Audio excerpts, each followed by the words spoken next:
നമസ്കാരം എല്ലാ പ്രിയപ്പെട്ട ഉദ്യോഗാർത്ഥികൾക്കും PSC ഇൻഫ്ലുവൻസറിൻ്റെ പുതിയ ഒരു ക്ലാസ്സിലേക്ക് സ്വാഗതം. ഞാൻ രഞ്ജിത്ത് ആർ കരുനാഗപ്പള്ളി. നമ്മൾ ഇന്നത്തെ ഈ ഒരു വീഡിയോയിൽ നിങ്ങളുമായി ഷെയർ ചെയ്യുന്ന ടോപ്പിക്ക് ചരിത്രം എന്ന ടോപ്പിക്കിലെ വളരെ ഇമ്പോർട്ടൻ്റ് ആയിട്ടുള്ള വളരെ നിർണായകമായ മാർക്ക് സ്കോർ ചെയ്യാൻ പറ്റുന്ന ഒരു ഏരിയ ആണ് ലോക ചരിത്രം. നമുക്കറിയാം ചരിത്രത്തിൽ തന്നെ 3 ടോപ്പിക്ക് നമ്മുടെ സിലബസിലുണ്ട്. അതിനെ 3 മൊഡ്യൂളായിട്ടാണ് തരംതിരിച്ചിട്ടുള്ളത്. ഇന്ത്യൻ ചരിത്രം, ലോക ചരിത്രം, കേരള ചരിത്രം. കേരള ചരിത്രം എന്നറിയപ്പെടുന്ന ടോപ്പിക് കവർ ചെയ്യുമ്പം കേരള ചരിത്രത്തിലെ നവോത്ഥാന നായകന്മാരെ കൂടി ഉൾപ്പെടുത്തിയാണ് നമ്മൾ പഠിക്കാറുള്ളത്. അപ്പം ഇവിടെ ലോക ചരിത്രവുമായി ബന്ധപ്പെട്ട് ഈ പറയുന്ന ടോപ്പിക്ക് വായിക്കുമ്പം നിങ്ങൾ ചെയ്യേണ്ട ഒരു അഡീഷണൽ ടാസ്ക് കൂടി പറഞ്ഞുതരാം. അതായത് SCERTയിലെ ലോകത്തെ സ്വാധീനിച്ച വിപ്ലവങ്ങൾ എന്നറിയപ്പെടുന്ന 10ാം ക്ലാസ്സിലെ ഒരു സ്കൂൾ ടെക്സ്റ്റ് ചാപ്റ്റർ ഉണ്ട്, വളരെ പ്രധാനപ്പെട്ടതാണ്. ആ ചാപ്റ്ററും കമ്പൽസറി ആയിട്ടും ലോകം 20ാം നൂറ്റാണ്ടിൽ എന്നറിയപ്പെടുന്ന ഒരു ചാപ്റ്റർ ഉണ്ട്. അതല്ല, ലോകത്തെ സ്വാധീനിച്ച വിപ്ലവങ്ങൾ എന്നറിയപ്പെടുന്ന ഒരു ചാപ്റ്റർ ഉണ്ട്. ആ ചാപ്റ്ററിൽ കൊടുത്തേക്കുന്ന കോളത്തിൽ കൊടുത്തേക്കുന്ന ബോക്സിൽ കൊടുത്തേക്കുന്ന ഇൻവെർട്ടർ കോമയിൽ കൊടുത്തേക്കുന്ന കണ്ടന്റുകളൊക്കെയാണ് ഡീറ്റെയിൽ ആയിട്ട് പഠിക്കേണ്ടത്. അപ്പൊ ഇന്നത്തെ ഈ ഒരു ക്ലാസ് കഴിയുമ്പോഴത്തേന് ലോക ചരിത്രവുമായി ബന്ധപ്പെട്ട് ഏറെക്കുറെ എല്ലാ ക്വസ്റ്റിനും നമ്മൾ കവർ ചെയ്യും. അപ്പൊ ഈ ക്ലാസ്സിന്റെ ആദ്യ അവസാനം കൃത്യമായി കാണുക. അതിനുശേഷം നിങ്ങൾ ചെയ്യേണ്ടത് PSC ഇൻഫ്ലുവൻസറിന്റെ കോമൺ ടെലഗ്രാം ഗ്രൂപ്പിലും റെഗുലർ ബാച്ചിലും ഇന്ന് രാത്രി 9 മണിക്കും 9:30ക്കും ഇടയിൽ പബ്ലിഷ് ചെയ്യുന്ന എക്സാം കൃത്യമായിട്ട് അറ്റൻഡ് ചെയ്യാം. ഇന്ന് പബ്ലിഷ് ചെയ്യുന്ന മോക്ക് എക്സാം കൂടാതെയുള്ള പരീക്ഷയാണ് ഞാൻ ഈ പറയുന്നത്. അപ്പോൾ ആദ്യ ചോദ്യത്തിലേക്ക് പോവുക. നമുക്ക് എല്ലാവർക്കും അറിയാം, ഇപ്പോഴത്തെ ഒരു ന്യൂജൻ ട്രെൻഡ് അനുസരിച്ച് ഒരു ട്രെൻഡിങ് ചോദ്യം ഇങ്ങനെയാണ്: താഴെ പറയുന്നവയിൽ തെറ്റായ പ്രസ്താവന ഏത്? താഴെ പറയുന്നവയിൽ ശരിയായ പ്രസ്താവന ഏത്? താഴെ പറയുന്നവയിൽ തെറ്റായ ജോഡി ഏത്? താഴെ പറയുന്നവയിൽ ഒറ്റപ്പെട്ടത് ഏത്? അങ്ങനത്തെയുള്ള ചോദ്യങ്ങളും ചോദിക്കാറുണ്ട്. ഡയറക്റ്റ് ചോദ്യങ്ങളും നമ്മുടെ പരീക്ഷയിൽ ചോദിക്കാറുണ്ട്. ഓക്കെ, അപ്പൊ ഒന്നാമത്തെ ചോദ്യം നോക്കിയേ. ബോസ്റ്റൺ ടീ പാർട്ടി, താഴെ പറയുന്നത് തെറ്റായ ജോഡി ഏതെന്നാണ് ചോദ്യം. Option A Boston tea Party, American സ്വാതന്ത്ര്യ സമരം. ഓപ്ഷൻ ബി ടെന്നീസ് കോർട്ട് പ്രതിജ്ഞ, ഫ്രഞ്ച് വിപ്ലവം. ഓപ്ഷൻ സി ഒക്ടോബർ വിപ്ലവം, റഷ്യൻ വിപ്ലവം. ഓപ്ഷൻ ഡി ബോക്സർ കലാപം, ഫ്രഞ്ച് വിപ്ലവം. നമ്മൾ ഈ പറയുന്ന ക്വസ്റ്റ്യൻ വായിക്കുമ്പോൾ തന്നെ നമ്മുടെ ഐഡിയ കിട്ടി എന്താണ് ആൻസർ ആയിട്ട് വരേണ്ടത്. ഓപ്ഷൻ ഡി ആണ് തെറ്റായി വരാൻ സാധ്യതയുള്ളത്. എന്താണെന്നറിയോ, നമ്മൾ കൊച്ചു ക്ലാസ്സിലൊക്കെ പഠിക്കുന്ന, അല്ലെങ്കിൽ നമ്മുടെ വീട്ടിലൊക്കെ അനിയന്മാരോ അനിയത്തിമാരോ ഒക്കെ ഉണ്ടെങ്കിൽ അവരുടെ SCERT സ്കൂൾ ടെക്സ്റ്റ് ഒക്കെ നമ്മൾ വല്ലപ്പോഴെങ്കിലും ജസ്റ്റ് ഒന്ന് തുറന്നെങ്കിലും നോക്കുന്ന സമയത്ത് നമ്മൾ കാണുന്നതാണ് ബോക്സർ കലാപം എന്തുമായി ബന്ധപ്പെട്ടതല്ല, ഫ്രഞ്ച് വിപ്ലവവുമായി ബന്ധപ്പെട്ടതല്ല. അല്ലെന്ന് നമുക്കറിയാം, ഫ്രഞ്ച് വിപ്ലവവുമായി ബന്ധപ്പെട്ട് നമ്മൾ ഈ വാക്ക് പഠിച്ചിട്ടില്ല. അപ്പൊ അതുകൊണ്ട് തന്നെ ഇതിൽ തെറ്റായ ജോഡി എന്ന് പറഞ്ഞാൽ ബോക്സർ കലാപം ഫ്രഞ്ച് വിപ്ലവവുമായി ബന്ധപ്പെട്ടതല്ല. അപ്പോൾ ഓപ്ഷൻ എ നോക്കിയേ. ബോസ്റ്റൺ ടീ പാർട്ടി എന്നറിയപ്പെടുന്ന ചരിത്ര സംഭവം അമേരിക്കൻ സ്വാതന്ത്ര്യ സമരവുമായി ബന്ധപ്പെട്ടതാണ്. ടെന്നീസ് കോർട്ട് പ്രതിജ്ഞ എന്നറിയപ്പെടുന്ന ചരിത്ര സംഭവം ഫ്രഞ്ച് വിപ്ലവവുമായി ബന്ധപ്പെട്ടതാണ്. വിപ്ലവങ്ങളുടെ മാതാവ് എന്നറിയപ്പെടുന്നത് ഫ്രഞ്ച് വിപ്ലവം അല്ലയോ? അടുത്തത് റഷ്യൻ വിപ്ലവവുമായി ബന്ധപ്പെട്ടതാണ് ഒക്ടോബർ വിപ്ലവം. അതൊന്ന് നോട്ട് ചെയ്തേക്കണം. അപ്പൊ ചില ആളുകൾക്ക് ഒരു സംശയമുണ്ട്, ഈ ബോക്സർ കലാപം എന്തുമായി ബന്ധപ്പെട്ടതാ? മറക്കരുത്, വളരെ പ്രധാനപ്പെട്ടതാണ്. ഈ പറയുന്ന ബോക്സർ കലാപം എന്ന് പറയുന്നത് ചൈനീസ് വിപ്ലവവുമായി ബന്ധപ്പെട്ടതാണ്. അപ്പൊ പ്രധാനപ്പെട്ട 4 വിപ്ലവങ്ങളാണ് നമ്മൾ ഈ പറഞ്ഞിരിക്കുന്ന ലോക ചരിത്രം എന്നറിയപ്പെടുന്ന ഏരിയ ടോപ്പിക്കായിട്ട് പഠിക്കുമ്പോൾ നമ്മൾ പഠിക്കേണ്ടത്. ഒന്ന്, ചരിത്രം എന്നറിയപ്പെടുന്ന ഏരിയ പഠിക്കുമ്പോൾ 4 വിപ്ലവങ്ങൾ പഠിക്കണം. അമേരിക്കൻ വിപ്ലവം അല്ലെങ്കിൽ അമേരിക്കൻ സ്വാതന്ത്ര്യ സമരം, ഫ്രഞ്ച് വിപ്ലവം അല്ലെങ്കിൽ ഫ്രഞ്ച് വിപ്ലവം, ദ റഷ്യൻ വിപ്ലവം, ചൈനീസ് വിപ്ലവം. ഇനി അതിന്റെ കൂടെ തന്നെ പഠിക്കേണ്ട ഈ പറയുന്ന വേൾഡ് ജോഗ്രഫി അല്ല, വേൾഡ് ഹിസ്റ്ററി, ലോക ചരിത്രം പഠിക്കുന്ന സമയത്ത് ഏറ്റവും ഇമ്പോർട്ടന്റ് ആയിട്ട് പഠിക്കേണ്ട ഒരു കൺസെപ്റ്റ് ആണ് UN, ഐക്യരാഷ്ട്ര സംഘടനയുടെ രൂപീകരണം. ഐക്യരാഷ്ട്ര സംഘടനയുടെ മറ്റു സംവിധാനങ്ങളെ പറ്റിയൊക്കെ ഡീറ്റെയിൽ ആയി പഠിക്കണം. അതിനകത്തുനിന്ന് ഒരു മാർക്ക് കമ്പൽസറി ആയും ചോദിച്ചിട്ടുണ്ടെന്നാണ് നമ്മുടെ സിലബസിൽ. ഇങ്ങനെ എടുത്തൊന്നും പറഞ്ഞിട്ടില്ല, എന്നിരുന്നാലും നമ്മളൊന്ന് പഠിക്കുന്നത് നല്ലതാണ്. അത് വളരെ ഇമ്പോർട്ടന്റ് ആയിട്ട് പഠിക്കണം. ഓക്കെ, അപ്പൊ സിലബസിലുണ്ട്, നിങ്ങൾ നോക്കിയാൽ മതി. അപ്പൊ ലോക ചരിത്രവുമായി ബന്ധപ്പെട്ട് ഈ ക്വസ്റ്റ്യൻ ഒന്ന് സോൾവ് ചെയ്ത് പോണേ. ഓക്കെ, ആൻസർ ആയിട്ട് വരേണ്ടത് ഓപ്ഷൻ ഡി ആണ്. ഇനി നമുക്ക് വേണ്ടത് ഈ പറഞ്ഞ ബോക്സർ കലാപം, ലോങ് മാർച്ച്, വളരെ ഇമ്പോർട്ടന്റ് ആയിട്ടുള്ള ക്വസ്റ്റ്യൻ ആണ്. ലോങ് മാർച്ച് എന്നറിയപ്പെടുന്നത് ഏത് വിപ്ലവവുമായി ബന്ധപ്പെട്ടതാണെന്ന് ചോദിച്ചാൽ അതിന് ഉത്തരം ചൈനീസ് വിപ്ലവവുമായി ബന്ധപ്പെട്ടതാണ്. അപ്പൊ ബോക്സർ കലാപം, ലോങ് മാർച്ച് എന്നിവ എന്തുമായി ബന്ധപ്പെട്ടതാ? ചൈനീസ് വിപ്ലവവുമായി ബന്ധപ്പെട്ടതാ. ബോക്സർ കലാപത്തിന് മുദ്രയെന്നറിയപ്പെടുന്നത് ബോക്സർമാരുടെ മുഷ്ടിയാണ്. അതൊക്കെ ഒന്ന് നോട്ട് ചെയ്തേക്കണം. ഇനി മത്സര പരീക്ഷയിൽ ചോദിക്കുന്ന, നമ്മൾ എഴുതാൻ പോകുന്ന പരീക്ഷയിൽ ചോദിക്കുന്ന പ്രധാനപ്പെട്ട സംഭവങ്ങളും ആ സംഭവങ്ങളുടെ വിപ്ലവങ്ങളെ പറ്റിയാണ് പറയുന്നത്. അതായത് ഇന്ന സംഭവം ഏത് വിപ്ലവവുമായി ബന്ധപ്പെട്ടതാണ്. എല്ലായ്പ്പോഴും പരീക്ഷയ്ക്ക് ചോദിച്ചുള്ള ചോദ്യമാണ്. കോണ്ടിനെന്റൽ സമ്മേളനങ്ങൾ അല്ലെങ്കിൽ കോണ്ടിനെന്റൽ കോൺഗ്രസ് ഏത് ലോക വിപ്ലവവുമായി ബന്ധപ്പെട്ടതാണ്? ആൻസർ അമേരിക്കൻ സ്വാതന്ത്ര്യ സമരവുമായി ബന്ധപ്പെട്ടതാണ്. അപ്പൊ അമേരിക്കൻ പതാകയിലെ നക്ഷത്രങ്ങളുടെ എണ്ണം 50 ആണെന്ന് നമ്മൾ പഠിക്കും. 50 സംസ്ഥാനങ്ങളെ, 50 സ്റ്റേറ്റുകളെയാണ് ഈ പറയുന്ന അമേരിക്കൻ പതാകയിലെ നക്ഷത്രങ്ങൾ പ്രതിനിധാനം ചെയ്യുന്നത്. അമേരിക്കയുടെ നിലവിലെ പ്രസിഡന്റ് ആരെന്നൊക്കെ നമുക്കറിയാം. അതൊന്ന് നോട്ട് ചെയ്തേക്കണം, വളരെ ഇമ്പോർട്ടൻറ്റ്. ഡൊണാൾഡ് ട്രംപ് ആണെന്ന് നമുക്കറിയാം. ഓക്കെ, അപ്പം കോണ്ടിനെന്റൽ കോൺഗ്രസ് എന്തുമായി ബന്ധപ്പെട്ടതാണ്? അത് അമേരിക്കൻ സ്വാതന്ത്ര്യ സമരവുമായി ബന്ധപ്പെട്ടതാണ്. അടുത്ത ഏറ്റവും കൂടുതൽ തവണ ചോദിച്ചിട്ടുള്ള ചോദ്യം, ബാസ്റ്റിൻ ജയിലിന്റെ തകർച്ച, സെപ്റ്റംബർ കൂട്ടക്കൊല ഏത് വിപ്ലവവുമായി ബന്ധപ്പെട്ടതാണ്? അത് ഫ്രഞ്ച് വിപ്ലവവുമായി ബന്ധപ്പെട്ടതാണ്. വിപ്ലവങ്ങളുടെ മാതാവ് എന്നറിയപ്പെടുന്ന ഫ്രഞ്ച് വിപ്ലവവുമായി ബന്ധപ്പെട്ടതാണ് ബാസ്റ്റിൻ ജയിലിന്റെ തകർച്ച, സെപ്റ്റംബർ കൂട്ടക്കൊല. ഒരു ക്വസ്റ്റ്യൻ നിങ്ങളോട് ചോദിക്കുവാണ്, ഫ്രഞ്ച് വിപ്ലവത്തിന്റെ ശിശു എന്നറിയപ്പെടുന്ന ആരെയാണ്? ലിറ്റിൽ കോർപ്പറൽ എന്നറിയപ്പെടുന്ന അദ്ദേഹത്തെയാണ്. മാൻ ഓഫ് ഡെസ്റ്റിനി, വിധിയുടെ മനുഷ്യൻ എന്നൊക്കെ അറിയപ്പെടുന്നത് അദ്ദേഹമാണ്. ആരാണെന്ന് ഒന്ന് കമന്റ് ചെയ്തേക്കണേ. ആൻസർ നിങ്ങൾക്ക് അറിയാമെന്ന് വിശ്വസിക്കുന്നു. 3 ചോദ്യങ്ങളാണ് ഞാൻ ചോദിച്ചത്. ഒന്ന്, ഫ്രഞ്ച് വിപ്ലവത്തിന്റെ സന്തതി അല്ലെങ്കിൽ ഫ്രഞ്ച് വിപ്ലവത്തിന്റെ ശിശു എന്നറിയപ്പെടുന്നത് ആരെയാണ്? ലിറ്റിൽ കോർപ്പറൽ എന്നറിയപ്പെടുന്നത് ആരെയാണ്? മാൻ ഓഫ് ഡെസ്റ്റിനി, വിധിയുടെ മനുഷ്യൻ എന്നറിയപ്പെടുന്ന ആരെയാണ്? ഒന്ന് കമന്റ് ചെയ്തേക്കുക. ആൻസർ ഞാൻ പറയുന്നില്ല, ഈ കണ്ടന്റിന്റെ ഏറ്റവും അവസാനം നമ്മൾ പറഞ്ഞോളാം. ബാസ്റ്റിൻ ജയിലിന്റെ തകർച്ച, സെപ്റ്റംബർ കൂട്ടക്കൊല എന്നിവ എന്തുമായി ബന്ധപ്പെട്ടതാ?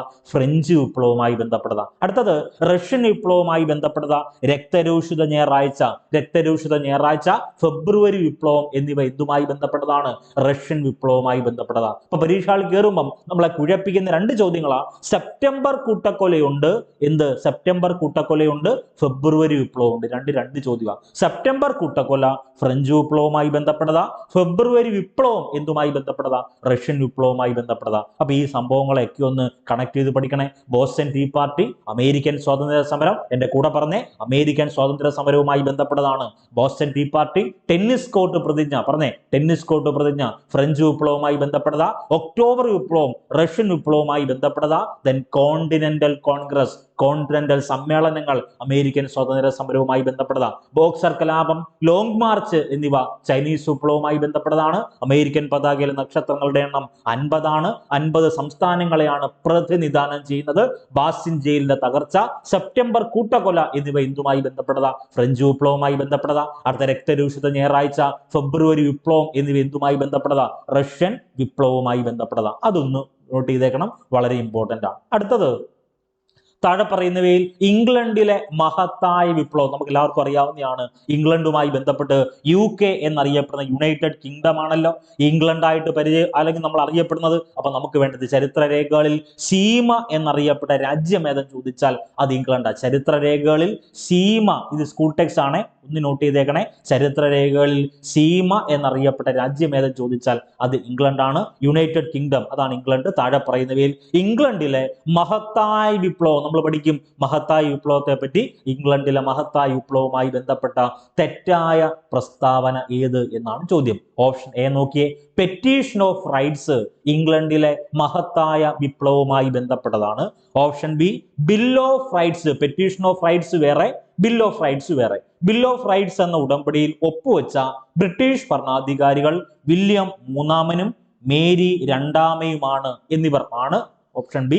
ഓപ്ഷൻ സി, രക്തരഹിത വിപ്ലവത്തിലൂടെ ഇംഗ്ലണ്ടിൽ പുറത്താക്കപ്പെട്ട രാജാവ് എഡ്വേർഡ് ഓഫ് വുഡ്സ്റ്റോക്ക് ആണ്. ഓപ്ഷൻ ഡി, ലോർഡ് പ്രൊട്ടക്ടർ എന്നറിയപ്പെട്ടിരുന്നത് ഒളിവർ ക്രോംവെൽ ആണ്. ഈ 4 ഓപ്ഷൻ ആണ് കൊടുത്തേക്കുന്നത്. ഇതിൽ ഏതാണ് ശരി എന്ന് നിങ്ങൾ കമന്റ് ചെയ്യും. ചോദ്യം ഇതാണ്, ഇംഗ്ലണ്ടിലെ മഹത്തായ വിപ്ലവവുമായി ബന്ധപ്പെട്ട തെറ്റായ പ്രസ്താവന. ഓരോ ഓപ്ഷൻ പരിശോധിച്ചോ.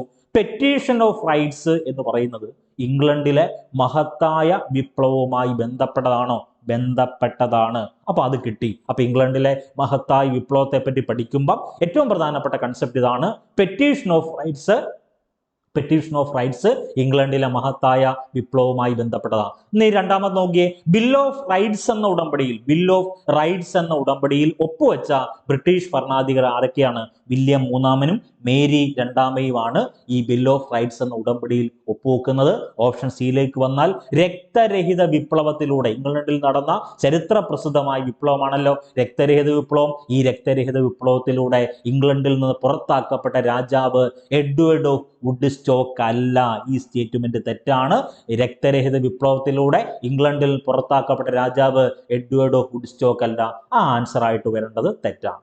നോക്കിയേ, ഓപ്ഷൻ ഡിയിലേക്ക് വന്നാൽ ലോർഡ് പ്രൊട്ടക്ടർ എന്നറിയപ്പെടുന്നത് ഒളിവർ ക്രോംവെൽ ആണ്. ഒളിവർ ക്രോംവെലിനെയാണ് എന്തുപേരിൽ അറിയപ്പെടുന്നത്? വളരെ ഇമ്പോർട്ടന്റ് ആണ്. ലോർഡ് പ്രൊട്ടക്ടർ എന്നറിയപ്പെട്ടിരുന്നത് ഒളിവർ ക്രോംവെൽ. അപ്പൊ ആ സ്റ്റേറ്റ്മെന്റ് ശരിയാ. അപ്പൊ നമ്മുടെ മനസ്സിലേക്ക് മറ്റൊരു ക്വസ്റ്റ്യൻ കിട്ടി. എന്താ? ഈ പറയുന്ന രക്തരഹിത വിപ്ലവത്തിലൂടെ ഇംഗ്ലണ്ടിൽ പുറത്താക്കപ്പെട്ട രാജാവ് ആരാണ്? വേറെ ഒന്നും ആലോചിക്കണ്ട. രക്തരഹിത വിപ്ലവത്തിലൂടെ ഇംഗ്ലണ്ടിൽ പുറത്താക്കപ്പെട്ട രാജാവിന്റെ പേര് ജെയിംസ് രണ്ടാമൻ എന്നാണ്. അതൊന്ന് നോട്ട് ചെയ്തേക്കണം. രക്തരഹിത വിപ്ലവത്തിലൂടെ ഇംഗ്ലണ്ടിൽ നിന്ന് പുറത്താക്കപ്പെട്ട രാജാവിന്റെ പേര് ജെയിംസ് രണ്ടാമൻ എന്നാണ്. ഇനി ഏറ്റവും കൂടുതൽ തവണ ചോദിച്ചിട്ടുള്ള ചോദ്യമാണ്, ശതവത്സര യുദ്ധം ഏതൊക്കെ രാജ്യങ്ങൾ തമ്മിലുള്ളതാണ്? ഇംഗ്ലണ്ടും ഫ്രാൻസും തമ്മിലുള്ള യുദ്ധത്തെയാണ് ശതവത്സര യുദ്ധം എന്നറിയപ്പെടുന്നത്. ഇനി നമ്മൾ നേരത്തെ ഒരു കാര്യം പറഞ്ഞായിരുന്നല്ലോ, എഡ്വേർഡ് ഓഫ് വുഡ്സ്റ്റോക്ക്, അദ്ദേഹത്തെ അറിയപ്പെടുന്ന ഒരു ചോദ്യമുണ്ട്, കറുത്ത രാജകുമാരൻ എന്നറിയപ്പെടുന്ന ഭരണാധികാരി ആരെന്ന് ചോദിച്ചാൽ അതിനുത്തരം എഡ്വേർഡ് ഓഫ് വുഡ്സ്റ്റോക്ക് ആണ്. ഈ പറഞ്ഞേക്കുന്ന ഇംഗ്ലണ്ടിലെ മഹത്തായ വിപ്ലവവുമായി ബന്ധപ്പെട്ട് വളരെ പ്രധാനപ്പെട്ട ചോദ്യമാണ്. കറുത്ത കുതിരയല്ല, കറുത്ത രാജകുമാരൻ എന്നറിയപ്പെടുന്നത് എഡ്വേർഡ് ഓഫ് വുഡ്സ്റ്റോക്ക് ആണ്. അത് നോട്ട് ചെയ്തേക്കണം. ഇനി നമ്മൾ എല്ലാവരും പഠിക്കുന്നതാണ് കോമൺവെൽത്ത് ഗെയിംസ്, കോമൺവെൽത്ത് കാലഘട്ടം, കോമൺവെൽത്ത് രാജ്യങ്ങൾ. ഇതൊക്കെ നമ്മൾ വായിക്കുന്നതാണല്ലോ ആനുകാലിക പ്രസിദ്ധീകരണങ്ങളിൽ കൂടി, അല്ലെങ്കിൽ നമ്മൾ എഴുതാൻ പോകുന്ന പരീക്ഷയുമായി ബന്ധപ്പെടുത്തിയൊക്കെ. ചോദ്യം ഇതാണ്, 1649 മുതൽ 1660 വരെയുള്ള കാലഘട്ടം ബ്രിട്ടീഷ് ചരിത്രത്തിൽ അറിയപ്പെട്ട പേരാണ് കോമൺവെൽത്ത് കാലഘട്ടം എന്നറിയപ്പെടുന്നത്. നമ്മൾ ഓരോ കാലഘട്ടം പറയും. അന്നാ ഡൊമിനി എന്നറിയപ്പെടുന്ന AD, ബിഫോർ ക്രൈസ്റ്റ് എന്നറിയപ്പെടുന്ന BC എന്നൊക്കെ നമ്മൾ പറയത്തില്ലേ? അതേപോലെ ഈ പറഞ്ഞ ബ്രിട്ടീഷ് ചരിത്രത്തിന്റെ, അല്ലെങ്കിൽ ഈ പറയുന്ന 1649 മുതൽ 1660 വരെയുള്ള കാലഘട്ടം ബ്രിട്ടീഷ് ചരിത്രത്തിൽ അറിയപ്പെട്ട പേര് കോമൺവെൽത്ത് കാലഘട്ടം എന്നറിയപ്പെടുന്നു. അതൊന്ന് നോട്ട് ചെയ്തേക്കണം. ഇനി 1688 മുതൽ 1689 വരെ രക്തരഹിത വിപ്ലവം നടന്നിട്ടുണ്ട്. രക്തരഹിത വിപ്ലവം. ഈ രക്തരഹിത വിപ്ലവത്തെ അറിയപ്പെടുന്ന മറ്റൊരു പേരാണ് മഹത്തായ വിപ്ലവം, അല്ലെങ്കിൽ ഗ്ലോറിയസ് റവല്യൂഷൻ. വളരെ ഇമ്പോർട്ടൻ്റ് ആണ്. അപ്പൊ ഈ പറഞ്ഞേക്കുന്ന രക്തരഹിത വിപ്ലവത്തിന്റെ, ഈ പറയുന്ന ഇംഗ്ലണ്ടിൽ നടന്ന മഹത്തായ വിപ്ലവം, അല്ലെങ്കിൽ ഈ പറഞ്ഞേക്കുന്ന വളരെ പ്രധാനപ്പെട്ട ചോദ്യമായ ഗ്ലോറിയസ് റവല്യൂഷനെ അറിയപ്പെടുന്ന മറ്റൊരു പേരാണല്ലോ രക്തരഹിത വിപ്ലവം. 1688 മുതൽ 1689 വരെ രക്തരഹിത വിപ്ലവം അറിയപ്പെടുന്ന മറ്റൊരു പേര്, നടന്ന രക്തരഹിത വിപ്ലവം അറിയപ്പെടുന്ന മറ്റൊരു പേര് മഹത്തായ വിപ്ലവം, അല്ലെങ്കിൽ ഗ്ലോറിയസ് റവല്യൂഷൻ എന്നാണ്. ഇനി അവിടെ SCERT-യിൽ കൊടുത്തേക്കുന്ന പ്രധാനപ്പെട്ട ഒരു കണ്ടന്റ് കൂടി നിങ്ങളുമായി ഷെയർ ചെയ്യുകയാണ്. മഹത്തായ വിപ്ലവം എന്ന പദം ആദ്യമായി ഉപയോഗിച്ചത് ജോൺ ഹബ്ഡൻ എന്നറിയപ്പെടുന്ന വ്യക്തിയാണ്. നമ്മൾ ഈ ക്വസ്റ്റ്യൻ പഠിക്കുമ്പോൾ, ഇപ്പൊ കേരള ചരിത്രം എന്നറിയപ്പെടുന്ന ഒരു ഏരിയ നിങ്ങൾ പഠിച്ചു. നിവർത്തന സമരം നമ്മൾ പഠിക്കുന്ന ഒരു ഏരിയ അല്ലയോ നിവർത്തന സമരം? നിവർത്തന സമരത്തിന്റെ നേതാവ്, നമ്മൾ നിവർത്തന സമരത്തിന് ഒത്തിരി നേതാക്കന്മാരുണ്ട്, അതിൽ പ്രധാനി, നിവർത്തന സമരത്തിന്റെ പ്രധാനി എന്നറിയപ്പെടുന്നത് C. കേശവൻ. പക്ഷേ നിവർത്തനം എന്ന വാക്ക് കൊണ്ടുവന്നത്, വേർഡ് അബ്സഷൻ കോയിൻഡ് ബൈ എന്ന് പറഞ്ഞാൽ ചോദിച്ചിട്ടുള്ളത്, നിവർത്തനം എന്ന വാക്കിന്റെ ഉപജ്ഞാതാവ് എന്നറിയപ്പെടുന്നത് IC ചാക്കോ. ആ ഒരു നിവർത്തനം എന്ന സമരവുമായി ബന്ധപ്പെട്ടത്. ഇനി നമുക്ക് വിമോചന സമരം എന്ന് പറഞ്ഞൊരു സമരം നമ്മൾ പഠിക്കും. കേരള ചരിത്രത്തിൽ നിന്ന് കേരള നവോത്ഥാനവുമായി ബന്ധപ്പെട്ട് മന്നത്ത് പത്മനാഭനെ കണക്ട് ചെയ്യുമ്പോൾ പഠിക്കുന്ന കൺസെപ്റ്റാണ് വിമോചന സമരം. വിമോചനം എന്നറിയപ്പെടുന്ന വാക്കിന്റെ ഉപജ്ഞാതാവ് P. ഗോവിന്ദമേനോന. ഓക്കെ, വിമോചന സമരത്തിന് നേതാവ് മന്നത്ത് പത്മനാഭൻ. അതേപോലെ മഹത്തായ വിപ്ലവം എന്ന പദം, അല്ലെങ്കിൽ ഈ പറഞ്ഞേക്കുന്ന ഗ്ലോറിയസ് റവല്യൂഷൻ എന്നറിയപ്പെടുന്ന പദം ആദ്യമായിട്ട് ഉപയോഗിച്ചത് ജോൺ ഹബ്ഡൻ ആണ്. അതൊന്ന് ഓർത്തു വെക്കണം. ഇനി ഏറ്റവും പ്രധാനപ്പെട്ട ചോദ്യം, ബ്രിട്ടീഷ് പാർലമെന്റ് അവകാശ നിയമം, നമ്മൾ ഈ അവകാശ നിയമത്തെ പറ്റി പറയുമ്പോൾ ലോകത്തിൽ ആദ്യമായി എഴുതപ്പെട്ട ഒരു അവകാശ നിയമമുണ്ട്. അതേതാ? ലോകത്തിൽ ആദ്യമായി എഴുതപ്പെട്ട അവകാശ നിയമം എന്നറിയപ്പെടുന്നത് 1215 ജൂൺ 15 ജോൺ രാജാവ് റണ്ണീമീഡ് എന്നറിയപ്പെടുന്ന സ്ഥലത്ത് വെച്ച് ലോകത്തിൽ ആദ്യമായിട്ട് ഒരു അവകാശ പത്രിക എഴുതുന്നുണ്ട്, അല്ലെങ്കിൽ ഉടമ്പടിയിൽ ഒപ്പിടുന്നുണ്ട്. അതിന്റെ പേരാണ് മാഗ്ന കാർട്ട. അത് വേറെ, ഇത് വേറെ. ഇത് ബ്രിട്ടീഷ് പാർലമെന്റ് അവകാശ നിയമം പാസ്സാക്കിയത് AD 1689. അതൊന്ന് നോട്ട് ചെയ്തേക്കണം. ഓക്കെ ആണല്ലോ. ഇനി ബിൽ ഓഫ് റൈറ്റ്സ്, അല്ലെങ്കിൽ അവകാശ പത്രിക ഒപ്പുവെച്ചത് ആരൊക്കെയാ? അത് വില്യം മൂന്നാമനും മേരി രണ്ടാമയും കൂടിയാണ് ബിൽ ഓഫ് റൈറ്റ്സ്, അല്ലെങ്കിൽ അവകാശ പത്രികയിൽ ഒപ്പുവെക്കുന്നത്. അതൊന്ന് നോട്ട് ചെയ്തേക്കണം. ഓക്കെ ആണല്ലോ. ഇത്രയും കണ്ടന്റ് ഓക്കെ അല്ലയോ? ഇന്ന് 5AM ബാച്ചിലും റെഗുലർ ബാച്ചിലും ക്രാഷ് ബാച്ചിലുമായിട്ട് പ്രിയപ്പെട്ട ഉദ്യോഗാർത്ഥികൾ പഠിക്കേണ്ട ക്ലാസ്, ഈ വീഡിയോ ക്ലാസ് കാണണം, ഇതിന്റെ നോട്ട്സ് വായിക്കണം. അതിനുശേഷം ഇന്ന് എന്തൊക്കെ മൈക്രോ നോട്ട്സ് തന്നിട്ടുണ്ടോ അതെല്ലാം നിങ്ങളുടെ വായനയിൽ ഉൾപ്പെടുത്തണം. അപ്പൊ ചില ആളുകളെങ്കിലും മനസ്സിൽ കരുതും ഇതിന്റെ എല്ലാം എൻ്റെ വീഡിയോ ക്ലാസ് കണ്ട് തീർക്കാൻ പറ്റുമോ? എൻ്റെ വീഡിയോ ക്ലാസ് കണ്ട് തീർക്കാൻ പറ്റാത്തതുകൊണ്ടാണ് നമ്മുടെ മുന്നിലുള്ളത് നമ്മുടെ മൊഡ്യൂൾ സിസ്റ്റമാറ്റിക് ആയിട്ട് പഠിക്കുക, ആവർത്തിച്ച് നമ്മുടെ വീഡിയോ ക്ലാസ്സിലൂടെ, നമ്മൾ തരുന്ന മൈക്രോ നോട്ടിലൂടെ, നമ്മൾ തരുന്ന OMR പരീക്ഷയിലൂടെ, നമ്മൾ തരുന്ന മാജിക് മന്ത്രയിലൂടെ നിങ്ങളുടെ മുന്നിലേക്ക് ഈ ചോദ്യങ്ങളെല്ലാം എന്ത് ചെയ്യണം? വീണ്ടും റിവിഷൻ ആയിട്ട് വരണം. ആ റിവിഷന് വേണ്ടിയാണ് വീഡിയോ ക്ലാസ് തരുന്നത്, അതിനുശേഷം മൈക്രോ നോട്ട് തരുന്നത്, അതിനുശേഷം ഇന്ന് SCRT ബേസ്, നിങ്ങൾക്കൊരു SCRT ബേസ് ഉണ്ടാവാൻ വേണ്ടി. കാരണം നമുക്ക് എല്ലാവർക്കും അറിയാവുന്നതാണ് പരീക്ഷയിൽ ഏറ്റവും നിർണായകമായ ഒരു മാർക്കായി കരുതപ്പെടുന്ന ഏരിയ SCRT ആണ്. നോക്കൂ, നിങ്ങൾ ഈ പ്രീവിയസ് ഇയർ ചോദ്യങ്ങളൊക്കെ പരിശോധിച്ചോ? ആ പ്രീവിയസ് ഇയർ ചോദ്യങ്ങളൊക്കെ പരിശോധിച്ചാൽ ഒരു 35+ ചോദ്യങ്ങൾ ഉറപ്പിക്കാൻ പറ്റുന്ന ഒരു ഏരിയ SCRT ആണ്. അപ്പൊ SCRT വേറെ ഒന്നും ചെയ്യണ്ട.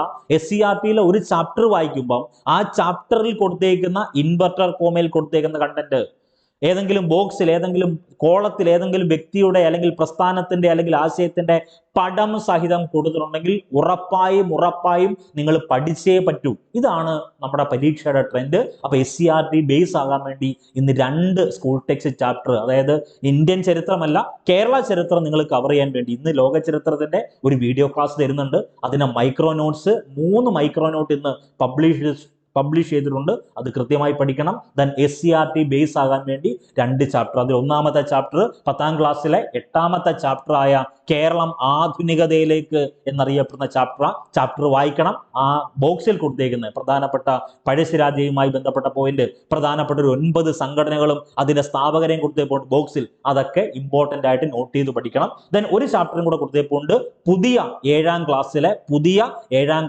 4ാമത്തെ ചാപ്റ്റർ അനീതിയിൽ നിന്ന് നീതിയിലേക്ക്. ഇന്ന് 2 ചാപ്റ്റർ നിങ്ങൾ പഠിക്കണം. നോക്കൂ, ഇന്ന് 2 ചാപ്റ്റർ, നാളെ 2 ചാപ്റ്റർ, അങ്ങനെ ഒരു 10 ദിവസം ആകുമ്പം 20 ചാപ്റ്റർ SCRTയിൽ നിന്ന് നമുക്ക് ആവശ്യമുള്ള, നമ്മുടെ പരീക്ഷയ്ക്ക് ആവശ്യമുള്ള, അങ്ങനെ തന്നെ ഞാൻ എടുത്തു പറയുന്നു, നമ്മുടെ പരീക്ഷയ്ക്ക് ആവശ്യമുള്ള 20 ചാപ്റ്റർ കഴിയും 10 ദിവസം ആകുമ്പം. അങ്ങനെ 20 ദിവസം ആകുമ്പം 40 ചാപ്റ്റർ കഴിയും. ഓക്കെ, 30 ദിവസം ആകുമ്പം 60 ചാപ്റ്റർ കഴിയും. അപ്പൊ അത് വീണ്ടും എന്ത് ചെയ്യും? നമ്മൾ റിവൈസ് ചെയ്യും. അപ്പൊ ഇന്ന് പഠിക്കേണ്ട 2 ചാപ്റ്റർ ഞാൻ പറഞ്ഞല്ലോ. ഇനി അതിനോടൊപ്പം തന്നെ ഇന്ന് നിങ്ങളുടെ റെഗുലർ ബാച്ചിലും 5AM ബാച്ചിലും അപ്ലോഡ് ചെയ്തിട്ടുള്ള മാജിക് മന്ത്ര നോട്ട്സ് കമ്പൽസറി ആയിട്ടും വായിക്കണം.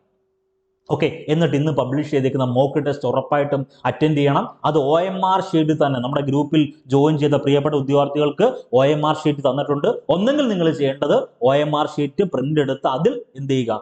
എക്സാം അറ്റൻഡ് ചെയ്യുക. അതല്ല എങ്കിൽ OMR ഷീറ്റ് പ്രിന്റ് എടുക്കാൻ പറ്റുന്നില്ല, പെട്ടെന്ന് തന്നെ നിങ്ങൾക്ക് ഒരു പരീക്ഷ എഴുതണമെങ്കിൽ ചെയ്യുന്ന എങ്ങനെ? ഒരു വൈറ്റ് പേപ്പർ എടുത്തിട്ട് നമ്മൾ ഒന്നാമത്തെ ക്വസ്റ്റ്യൻ 1A 2B അങ്ങനെ പറയുന്നത് തെറ്റാണ്. കാരണം OMR പരീക്ഷ OMR പോലെ തന്നെ ചെയ്ത് പ്രാക്ടീസ് ചെയ്യണം. ഇന്നത്തെ മോക്ക് ടെസ്റ്റിന്റെ കാര്യമാണ് ഞാൻ പറഞ്ഞത്. ദെൻ ഇതെല്ലാം ചെയ്തതിന് ശേഷം കോമൺ ടെലഗ്രാം ഗ്രൂപ്പിലും നിങ്ങളുടെ ബാച്ചിലും അപ്ലോഡ് ചെയ്യുന്ന രാത്രി 9 മണിക്കും 9:30 ഇടയിൽ പബ്ലിഷ് ചെയ്യുന്ന ഇത്രയും കാര്യങ്ങൾ ജസ്റ്റ് ഒന്ന് റിവിഷൻ നടത്തണമല്ലോ, നിങ്ങൾ പഠിച്ചതൊക്കെ ഓർമ്മയിൽ വെക്കണമല്ലോ, അതിനുവേണ്ടിയുള്ള എക്സാം കൂടി അറ്റൻഡ് ചെയ്യണം. ഇത്രയും കാര്യം ചെയ്യുമ്പോൾ ഇന്നത്തെ വർക്ക് തീർന്നു. ദെൻ എഗെയിൻ നാളെ രാവിലെ 5 മണിക്ക് ഇതിങ്ങനെ ഒരു 10 ദിവസം ആകുമ്പം 20 ദിവസം ആകുമ്പോൾ ഒരു ഡെയിലി റൊട്ടീൻ ആവും, നിങ്ങൾക്ക് ബേസ് ആവും. ഈ ബേസിന്റെ അടിസ്ഥാനത്തിൽ പറയുന്നു, നിങ്ങൾ എഴുതാൻ പോകുന്ന മത്സര പരീക്ഷയിൽ ഏകദേശം ഒരു 85% ചോദ്യങ്ങൾ നിങ്ങൾക്ക് ഈസി ആയിട്ട് കൺഫ്യൂഷൻ ഇല്ലാതെ എഴുതാൻ പറ്റും. പിന്നെ നിങ്ങളുടെ എഫേർട്ട് കൂടുന്നതിനനുസരിച്ച് ഓരോരോ മാർക്ക് കൂടിക്കൊണ്ടേയിരിക്കും. നോക്കൂ, ഒരു മത്സര പരീക്ഷയിൽ നിങ്ങൾ എഴുതാൻ പോകുന്ന മത്സര പരീക്ഷയിൽ നിങ്ങൾക്ക് ഒരു 98 മാർക്ക് കിട്ടിയെന്നിരിക്കട്ടെ.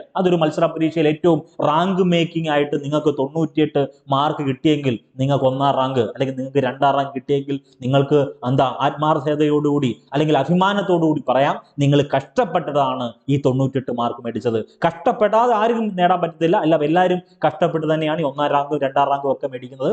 ആത്മാർത്ഥമായിട്ട് പഠിക്കുക. നോക്കൂ, 5 മണിക്ക് എല്ലാവരും 5 മണിക്ക് മെനക്കെടുക.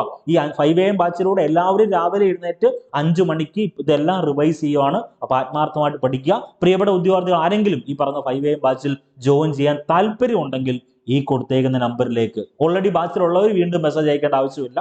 5AM ബാച്ചിൽ ജോയിൻ ചെയ്യാൻ ഈ കൊടുത്തേക്കുന്ന 9072728242 നമ്പറിൽ വാട്സാപ്പ് മെസ്സേജ് അയക്കുക. നിങ്ങളുടെ മത്സര പരീക്ഷ ഏതാണോ അല്ലെങ്കിൽ നിങ്ങൾ എഴുതാൻ പോകുന്ന പരീക്ഷ ഏതാണോ അതിനുശേഷം നിങ്ങളുടെ പേര്, അതിനുശേഷം 5AM ബാച്ച്. ഏകദേശം 12ഓളം ബാച്ച് ഉള്ളത് കൊണ്ടാണ് ഞാൻ എടുത്തു പറയുന്നത്. അപ്പോൾ ഈ നമ്പർ മറക്കല്ലേ, ഇതിലേക്കാണ്, വാട്സാപ്പിലാണ് മെസ്സേജ് അയക്കേണ്ടത്. ക്ലിയർ ആണെന്ന് വിശ്വസിക്കുന്നു. അടുത്തൊരു ചോദ്യത്തിലേക്ക് പോവാം. താഴെ പറയുന്നവയിൽ അമേരിക്കൻ സ്വാതന്ത്ര്യ സമരവുമായി ബന്ധപ്പെട്ട് തെറ്റായ പ്രസ്താവന ഏതാണ്? ഓപ്ഷൻ എ നോക്കിയേ. ബോസ്റ്റൺ ടീ പാർട്ടി നമ്മൾ തുടങ്ങിയത് തന്നെ അങ്ങനെ അല്ലയോ? ബോസ്റ്റൺ ടീ പാർട്ടി എന്തുമായി ബന്ധപ്പെട്ടതാ? അമേരിക്കൻ സ്വാതന്ത്ര്യ സമരവുമായി ബന്ധപ്പെട്ടതാ. ശരിയാണ്. ഈ പറയുന്ന ബോസ്റ്റൺ ടീ പാർട്ടി നടന്ന ചരിത്ര സംഭവമാണ്. അതുകൊണ്ട് തന്നെ ഡേറ്റ് കമ്പൽസറി ആയിട്ടും ഓർക്കണം. 1773 ഡിസംബർ 16 ബോസ്റ്റൺ ടീ പാർട്ടി എന്ന ചരിത്ര സംഭവം നടക്കുന്നത്. അപ്പൊ 1773 ഡിസംബർ 16 നടന്ന ചരിത്ര സംഭവത്തിന്റെ പേര് ബോസ്റ്റൺ ടീ പാർട്ടി എന്നാണ്. അതൊന്ന് നോട്ട് ചെയ്തേക്കണം. ബോസ്റ്റൺ ടീ പാർട്ടി എന്തുമായി ബന്ധപ്പെട്ടതാ? അമേരിക്കൻ സ്വാതന്ത്ര്യ സമരവുമായി ബന്ധപ്പെട്ടതാ. ഇനി ഈ പറഞ്ഞ അമേരിക്കൻ സ്വാതന്ത്ര്യ സമരവുമായി ബന്ധപ്പെട്ട് കോമൺ സെൻസ് എന്ന ലഘുലേഖ എഴുതിയ വ്യക്തിയുടെ പേര് തോമസ് പെയിൻ. വളരെ ഇമ്പോർട്ടന്റ് ആണ്. കോമൺ സെൻസ് എന്ന ലഘുലേഖ ഏത് സമരവുമായി ബന്ധപ്പെട്ടതാ? അമേരിക്കൻ സ്വാതന്ത്ര്യ സമരവുമായി ബന്ധപ്പെട്ടതാ. അത് എഴുതിയത് തോമസ് പെയിൻ എന്നറിയപ്പെടുന്ന വ്യക്തിയാണ്. Thomas pain. ഓക്കെ, അതൊന്ന് നോട്ട് ചെയ്തേക്കണം. ഇനി ഓപ്ഷൻ ഡിയിലേക്ക് വന്നേ. അപ്പൊ ഒന്നാമത്തെ സ്റ്റേറ്റ്മെന്റ് ശരിയാ, രണ്ടാമത്തെ സ്റ്റേറ്റ്മെന്റ് ശരിയാ, മൂന്നാമത്തെ സ്റ്റേറ്റ്മെന്റ് ശരിയാ. ഇനി ഓപ്ഷൻ ഡിയിലേക്ക് വന്നാൽ പ്രാതിനിധ്യമില്ലാതെ നികുതിയില്ല എന്ന മുദ്രാവാക്യം തോമസ് പെയിൻ കൊണ്ടുവന്നു. തെറ്റാ. അപ്പം കോമൺ സെൻസ് എന്ന ലഘുലേഖ ആരെഴുതിയതാ? അമേരിക്കൻ സ്വാതന്ത്ര്യ സമരവുമായി ബന്ധപ്പെട്ടതാ തോമസ് പെയിനാ കൊണ്ടുവന്നത്. പക്ഷേ പ്രാതിനിധ്യമില്ലാതെ നികുതിയില്ല എന്ന മുദ്രാവാക്യം കൊണ്ടുവന്നത് ജെയിംസ് ഓട്ടിസ് എന്നറിയപ്പെടുന്ന വ്യക്തിയാണ്. വളരെ ഇമ്പോർട്ടന്റ്. പ്രാതിനിധ്യമില്ലാതെ നികുതിയില്ല. അപ്പൊ പ്രാതിനിധ്യമില്ലാതെ നികുതിയില്ല എന്ന് അറിയപ്പെടുന്നത് അമേരിക്കൻ സ്വാതന്ത്ര്യ സമരത്തിന്റെ മുദ്രാവാക്യമാണ്. അത് എഴുതിയത് ആരാണ്?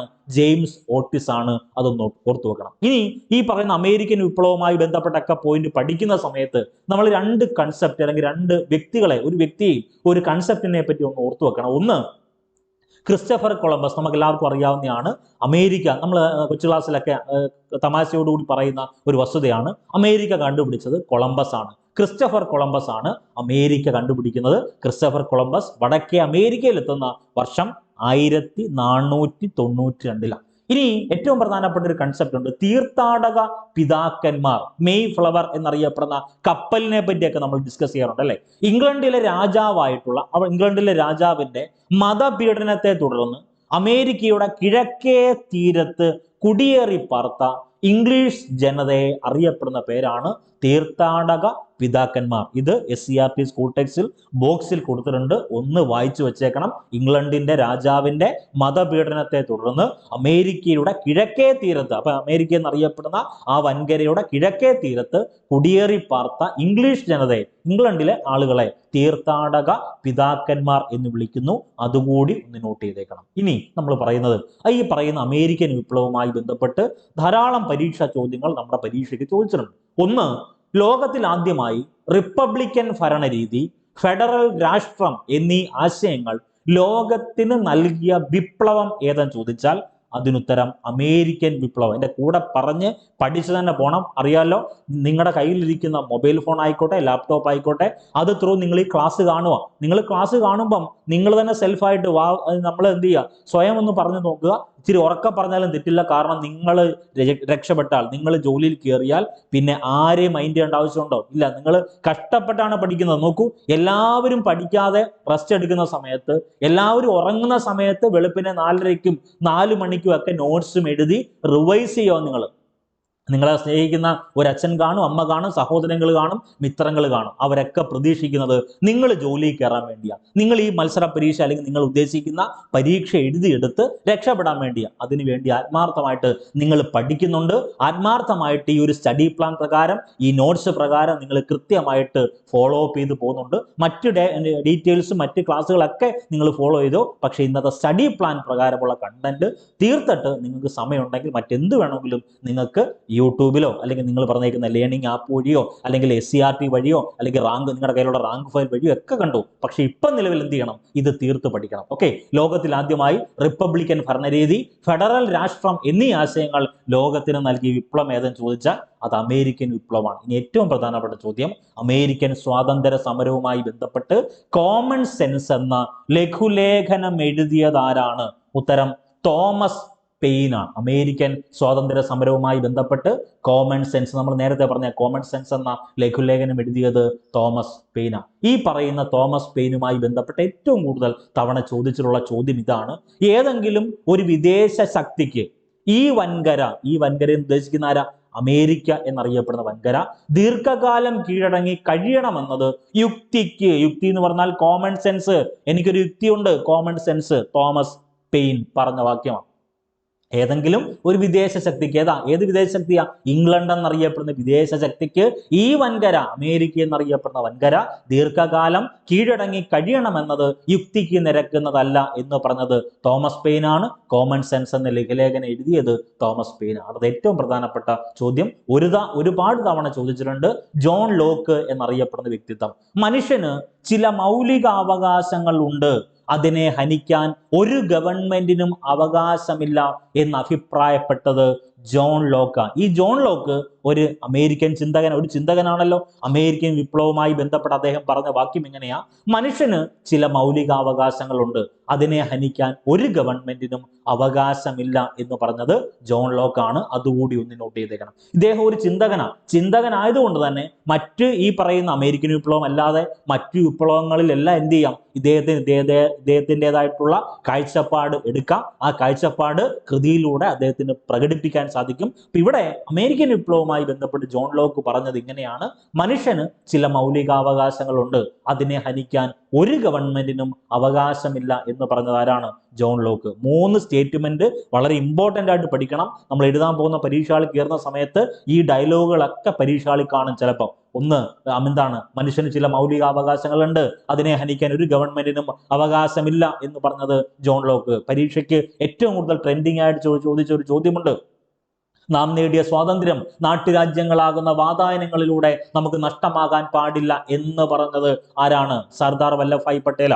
ഇതെല്ലാം സ്കൂൾ ടെക്സ്റ്റിൽ, SCERT സ്കൂൾ ടെക്സ്റ്റിൽ ബോക്സിൽ കൊടുത്തേക്കുന്ന പോയിന്റുകളാണ്. ഒന്ന് നോട്ട് ചെയ്തേക്കണം. അടുത്തത് കോണ്ടിനെന്റൽ കോൺഗ്രസ് സമ്മേളനം എന്തുമായി ബന്ധപ്പെട്ടതാണ്? നമ്മൾ തുടക്കത്തിലെ പഠിപ്പിച്ചതാ. കോണ്ടിനെന്റൽ കോൺഗ്രസ് സമ്മേളനം അമേരിക്കൻ വിപ്ലവവുമായി ബന്ധപ്പെട്ടിരിക്കുന്നു. വളരെ പ്രധാനപ്പെട്ട 3 കോണ്ടിനെന്റൽ സമ്മേളനങ്ങളെ പറ്റി നിങ്ങൾ പഠിക്കണം. അതിൽ ഒന്നാം കോണ്ടിനെന്റൽ സമ്മേളനം 1774 ഒന്നാം കോൺഗ്രസ് സമ്മേളനം, അല്ലെങ്കിൽ ഒന്നാം കോണ്ടിനെന്റൽ കോൺഗ്രസ് സമ്മേളനം ഫിലാഡൽഫിയയിലാണ് നടക്കുന്നത്. ജോർജിയ വളരെ ഇമ്പോർട്ടന്റ് ആണ്. ഇങ്ങനെ തന്നെ ചോദിച്ചിട്ടുണ്ട്: ജോർജിയ എന്ന കോളനി പങ്കെടുത്തിരുന്നില്ല. അപ്പൊ പരീക്ഷയ്ക്ക് ചോദിക്കുന്നത് എങ്ങനെയാണെന്ന് അറിയാവോ? താഴെ പറയുന്നവയിൽ ഒന്നാം കോണ്ടിനെന്റൽ കോൺഗ്രസ് സമ്മേളനത്തിൽ പങ്കെടുക്കാത്ത നാട്ടുരാജ്യം അല്ലെങ്കിൽ പങ്കെടുക്കാത്ത കോളനി ഏതായിരുന്നു? ജോർജിയ. അപ്പൊ 1774 ഒന്നാം കോണ്ടിനെന്റൽ കോൺഗ്രസ് സമ്മേളനം ഫിലാഡൽഫിയയിലാണ് നടക്കുന്നത്. ആര് പങ്കെടുത്തില്ല? ജോർജിയ എന്നറിയപ്പെടുന്ന കോളനി പങ്കെടുത്തിരുന്നില്ല. ഇനി 1775 പ്രത്യേകത, രണ്ടാം കോണ്ടിനെന്റൽ കോൺഗ്രസ് സമ്മേളനം. ഈ രണ്ടാം കോണ്ടിനെന്റൽ കോൺഗ്രസ് സമ്മേളനത്തിൽ വെച്ചാണ് സൈന്യത്തിന്റെ തലവനായിട്ട് ജോർജ് വാഷിംഗ്ടണിനെ തിരഞ്ഞെടുക്കുന്നത്. 1775 രണ്ടാം കോണ്ടിനെന്റൽ കോൺഗ്രസ് സമ്മേളനത്തിലാണ് ജോർജ് വാഷിംഗ്ടണിനെ സൈന്യത്തിന്റെ, അതായത് ഈ പറഞ്ഞേക്കുന്ന രണ്ടാം കോണ്ടിനെന്റൽ കോൺഗ്രസ് സമ്മേളനത്തിന്റെ പശ്ചാത്തലത്തിൽ അവിടുത്തെ സൈന്യത്തിന്റെ തലവനായിട്ട് ആരെ തിരഞ്ഞെടുക്കുന്നു? ജോർജ് വാഷിംഗ്ടണിനെ തിരഞ്ഞെടുക്കുന്നു. ഇനി 1776 ജൂലൈ 4 ഏറ്റവും കൂടുതൽ തവണ ചോദിച്ചിട്ടുള്ള ചോദ്യം: അമേരിക്കയുടെ സ്വാതന്ത്ര്യ പ്രഖ്യാപനം നടക്കുന്നത് 1776 ജൂലൈ 4. ഈ പ്രഖ്യാപനം നടക്കുന്നത് വളരെ ഡേറ്റ് ഇമ്പോർട്ടന്റ് ആണ്. 1776 ജൂലൈ 4. ഈ പറയുന്ന അമേരിക്കയുടെ സ്വാതന്ത്ര്യ പ്രഖ്യാപന രേഖ തയ്യാറാക്കിയത് ആരെന്ന് ചോദിച്ചാൽ ഒന്ന് തോമസ് ജെഫേഴ്സണും ബെഞ്ചമിൻ ഫ്രാങ്ക്ലിനും. അപ്പൊ തോമസ് ജെഫേഴ്സണും ബെഞ്ചമിൻ ഫ്രാങ്ക്ലിൻ എന്നിവരാണ് അമേരിക്കയുടെ സ്വാതന്ത്ര്യ പ്രഖ്യാപന രേഖ തയ്യാറാക്കിയത്. 1774 കൂടെ പറ, 1774 ഒന്നാം കോണ്ടിനെന്റൽ കോൺഗ്രസ് സമ്മേളനം, 1775 രണ്ടാം കോണ്ടിനെന്റൽ കോൺഗ്രസ് സമ്മേളനം, 1776 ജൂലൈ 4 അമേരിക്കൻ സ്വാതന്ത്ര്യ പ്രഖ്യാപനം. വളരെ ഇമ്പോർട്ടൻ്റ് ആണ്. ഇനി അമേരിക്കയ്ക്ക് സ്വാതന്ത്ര്യം അനുവദിച്ചുകൊണ്ട് അമേരിക്കയും ഇംഗ്ലണ്ടും ഒപ്പുവെച്ച ഒരു സന്ധിയുണ്ട്, അല്ലെങ്കിൽ ഒരു ഉടമ്പടിയുണ്ട്. ആ ഉടമ്പടിയുടെ പേര് പാരിസ് ഉടമ്പടി എന്നാണ്. വർഷം 1783. അമേരിക്കയ്ക്ക് സ്വാതന്ത്ര്യം അനുവദിച്ചുകൊണ്ട് അമേരിക്കയും ഇംഗ്ലണ്ടും ഒപ്പുവെച്ച സന്ധിയുടെ പേരേതെന്ന് ചോദിച്ചാൽ അത് പാരിസ് ഉടമ്പടിയാണ്. 1783. ഇനി മത്സര പരീക്ഷയ്ക്ക് ചോദിക്കുന്ന, അല്ലെങ്കിൽ നമ്മൾ എഴുതാൻ പോകുന്ന പരീക്ഷയ്ക്ക് ഉൾപ്പെടെ ഇക്കഴിഞ്ഞ ഒരു മാസം മുമ്പ് നടത്തിയ ഡിവിഷണൽ അക്കൗണ്ടന്റ് പരീക്ഷയ്ക്ക് ഉൾപ്പെടെ ചോദിച്ചൊരു ചോദ്യമുണ്ട്. നിങ്ങളൊക്കെ ചിലപ്പം കണ്ടു കാണുക ക്വസ്റ്റ്യൻ. അമേരിക്കയുടെ സ്വാതന്ത്ര്യ സമരത്തിലേക്ക് നയിച്ച പ്രധാനപ്പെട്ട ബ്രിട്ടീഷ് നിയമങ്ങളുണ്ട്. ഒന്ന്, tea act 1773 tea act.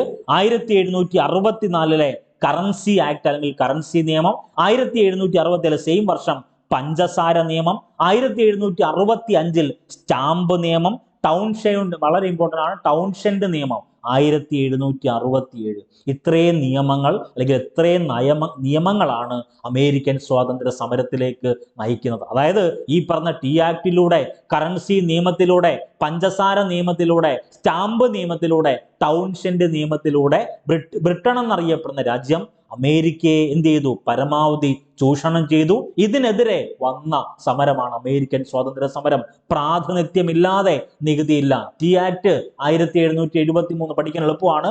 1773 T act, 1764 currency നിയമവും പഞ്ചസാര നിയമവും, 1765 സ്റ്റാമ്പ് നിയമം, 1767 ടൗൺഷെൻഡ് നിയമം. ഇത്രയും കാര്യങ്ങൾ ഉറപ്പായിട്ട് നിങ്ങൾ പഠിച്ചേ പറ്റൂ, മറക്കരുത്. ഇനിയാണ്ടെ നമ്മൾ നേരത്തെ പറഞ്ഞൊരു ചോദ്യം, ഇംഗ്ലണ്ടിലെ നയങ്ങൾക്കെതിരെ, ഇംഗ്ലണ്ട് എന്നറിയപ്പെടുന്ന രാജ്യം നയങ്ങൾ കൊണ്ടുവരുമല്ലോ ഇവിടെ അമേരിക്കയിൽ, ഇംഗ്ലണ്ടിന്റെ നയങ്ങൾക്കെതിരെ പ്രതികരിക്കാനായി വിളിച്ചുകൂട്ടിയ ഒന്നാം കോണ്ടിനെന്റൽ സമ്മേളനത്തിൽ, ഏത് വർഷമാണെന്ന് പറ? 1774 ഒന്നാം കോണ്ടിനെന്റൽ കോൺഗ്രസ് സമ്മേളനം, 1775 രണ്ടാം കോണ്ടിനെന്റൽ കോൺഗ്രസ് സമ്മേളനം, 1776 അമേരിക്കൻ സ്വാതന്ത്ര്യ പ്രഖ്യാപനം. തോമസ് ജെഫേഴ്സണും ബെഞ്ചമിൻ ഫ്രാങ്ക്ലിനും. അപ്പൊ അമേരിക്കയ്ക്ക് സ്വാതന്ത്ര്യം അനുവദിച്ചുകൊണ്ട് അമേരിക്കയും ഇംഗ്ലണ്ടും ഒപ്പുവെച്ച സന്ധിയുടെ പേര് പാരീസ് ഉടമ്പടി എന്നാണ്. വർഷം 1783. ഓക്കെ ആണല്ലോ, വളരെ ഇമ്പോർട്ടന്റ് ആണ്. അതിനുശേഷം നമ്മൾ പറഞ്ഞ പോയിന്റ് ഇതാണ്, ഇംഗ്ലണ്ടിലെ നയങ്ങൾക്കെതിരെ പ്രതികരിക്കാനായിട്ട് വിളിച്ചുകൂട്ടിയ ഒന്നാം കോണ്ടിനെന്റൽ സമ്മേളനത്തിൽ പങ്കെടുക്കാത്ത American colony. Option A Georgia, option B Philadelphia, option C Virginia, option D Pennsylvania. നിങ്ങൾ തന്നെ പറ. ഓപ്ഷൻ എ ജോർജിയ അല്ലേ? ഇംഗ്ലണ്ടിന്റെ നയങ്ങൾക്കെതിരെ പ്രതികരിക്കാൻ വേണ്ടി വിളിച്ചുകൂട്ടിയ ഒന്നാം കോണ്ടിനെന്റൽ സമ്മേളനത്തിൽ പങ്കെടുക്കാത്ത അമേരിക്കൻ കോളനി അത് ജോർജിയ ആണ്. ക്ലിയർ ആണെന്ന് വിശ്വസിക്കുന്നു. ഉത്തരം ജോർജിയ ആണ്. ഇനി ഏറ്റവും പ്രധാനപ്പെട്ട ചോദ്യം, അമേരിക്കൻ സ്വാതന്ത്ര്യ സമരകാലത്ത് ഉയർന്നു വന്ന പ്രധാനപ്പെട്ട ഒരു ആശയമാണ് ഭരണകൂടത്തിനും രാഷ്ട്രത്തിനും അവയെ സൃഷ്ടിക്കുകയും അവയ്ക്ക് കീഴിൽ ജീവിക്കുകയും ചെയ്യുന്ന മനുഷ്യരുടെ താല്പര്യങ്ങൾക്കപ്പുറം ഒരു ലക്ഷ്യവുമില്ല. നോക്കൂ, ഇന്ത്യയിൽ ഒരു ഭരണകൂടം ഉണ്ടെങ്കിൽ, ഇന്ത്യ എന്നറിയപ്പെടുന്ന രാഷ്ട്രമുണ്ടെങ്കിൽ, അവയെ സൃഷ്ടിക്കുകയും അവയ്ക്ക് കീഴിൽ ജീവിക്കുകയും ചെയ്യുന്ന മനുഷ്യരുടെ താല്പര്യങ്ങൾക്കപ്പുറം ഒരു ലക്ഷ്യവുമില്ല എന്ന വാക്ക് ഏത് ഇന്ത്യയിലല്ല കൊണ്ടുവന്നേ, അമേരിക്കൻ സ്വാതന്ത്ര്യ സമരകാലത്ത് ഉയർന്നു വന്ന ഒരു ആശയമാണ്. അതുകൂടി ഒന്ന് നോട്ട് ചെയ്തേക്കണം. ഇത്രയും കണ്ടന്റുകളാണ് ഇന്നത്തെ ഈ ഒരു ക്ലാസ്സിൽ നമ്മൾ ഡിസ്കസ് ചെയ്തത്. പറഞ്ഞല്ലോ, ഇന്നത്തെ ഈ ക്ലാസ്സിൽ നോട്ട് മാത്രമല്ല ഇന്ന് പഠിക്കേണ്ടത്. ഇന്ന് SCERT കവർ ചെയ്യണം, മൈക്രോ നോട്ട് കവർ ചെയ്യണം. തന്നിരിക്കുന്ന എന്തൊക്കെ മെറ്റീരിയൽസ് ഉണ്ടോ, എന്തൊക്കെ അഡീഷണൽ വീഡിയോ ക്ലാസ്സുകളുണ്ടോ അത് കൃത്യമായിട്ട് ഫോളോ അപ്പ് ചെയ്ത് പോകണം. കൃത്യമായി പഠിക്കുക. വരാൻ പോകുന്ന മുഴുവൻ പരീക്ഷയിലും, അത് ഏതൊക്കെ പരീക്ഷ ആയിക്കോട്ടെ, അതെല്ലാം നിങ്ങൾക്ക് ഉന്നത റാങ്ക് കിട്ടട്ടെ എന്ന് ആത്മാർത്ഥമായി പ്രാർത്ഥിക്കുന്നു. 2025-26 നിങ്ങളുടെ വർഷമായിട്ട് മാറട്ടെ എന്ന് ആത്മാർത്ഥമായി പ്രാർത്ഥിക്കുന്നു. All the best.